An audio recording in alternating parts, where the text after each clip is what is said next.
There is the book, CBC Exposed. It's doing very well right now. I want to thank you. If you've already bought a copy, I want to thank you for that. If you haven't bought a copy, some interesting news. One, you will be able to get this book at Chapters soon. We don't have full details on when it will be available. We'll bring those to you when they do, but things are moving forward on that front, so it should be at a bookstore near you before Christmas. Secondly, you can get it easily. Amazon.ca right now. Sales going very well right now. You can get it by the end of the week. But if you go to Sun News Network's Facebook page, you can also win copies. So just punch in Sun News Network at facebook.com. You will be able to find it. Now, why would we want to expose CBC? Well, maybe it's because of the way they report on things. Last night, in their coverage of Toronto Mayor Rob Ford, could have been a chapter in and of itself. Check this out.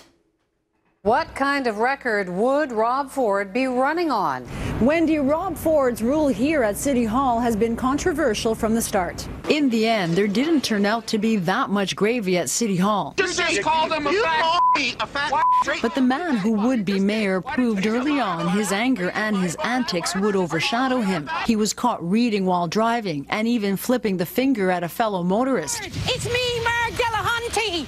And then there was the time he called police when a CBC comedy crew showed up at his door. The missteps and the apologies just kept adding up. CBC. What would we do without them? For a more balanced view, let's turn to Christina Blizzard. She is the Dean of the Queen's Park Press Gallery, our columnist there. And Christina, you've covered a government that has real scandals. And your column this morning, I thought, put it brilliantly. You put Toronto Mayor Rob Ford up against the McGuinty government, which has had real scandals, and said, oh, there's no comparison here. Oh, well, absolutely. Brian, you'll remember the first thing that happened was one of Dalton McGuinty's cabinet ministers, Harinder Takar, was found to have breached the integrity rules by the integrity commissioner. Sounds similar to what happened with Rob Ford. What happened to him? I bet he got the boot and thrown in jail or something, right? Yeah, you'd lose that one. I'm sorry. No, he got promoted, actually. He's still in cabinet, and guess what? He's running to be premier. Yes, he's one of the leadership contenders now, so clearly he didn't get the message. He didn't get... Well, I'm sure that some of them must have been booted out of office. What about this guy that hid all the documents on the power plant move that was done for political reasons and cost taxpayers $1 billion just to save Liberal seats? I bet he's facing, some real court problems, isn't he?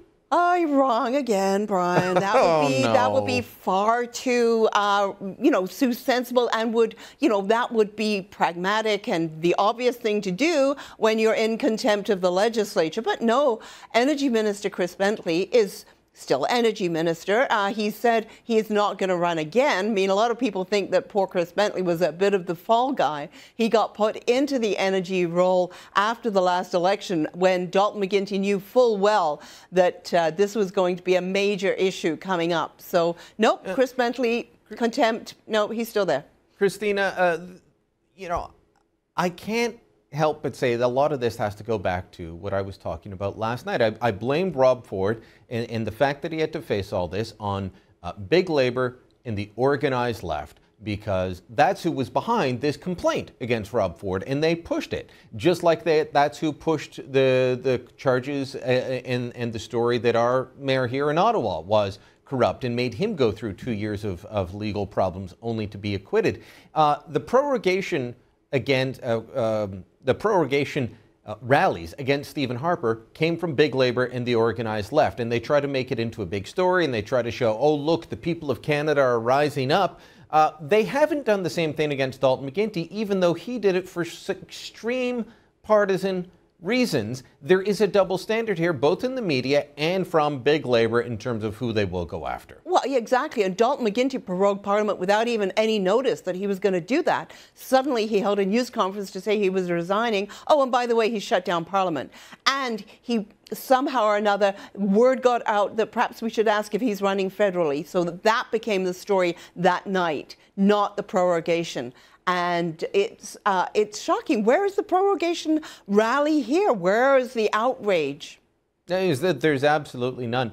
There is outrage over London Mayor Joe Fontana and the fact that he's still in office while he faces RCMP charges. Now, I'll play a little bit of both sides against the middle here. I don't like seeing anybody convicted before they are found guilty. I mean, convicted in the public square sort of thing.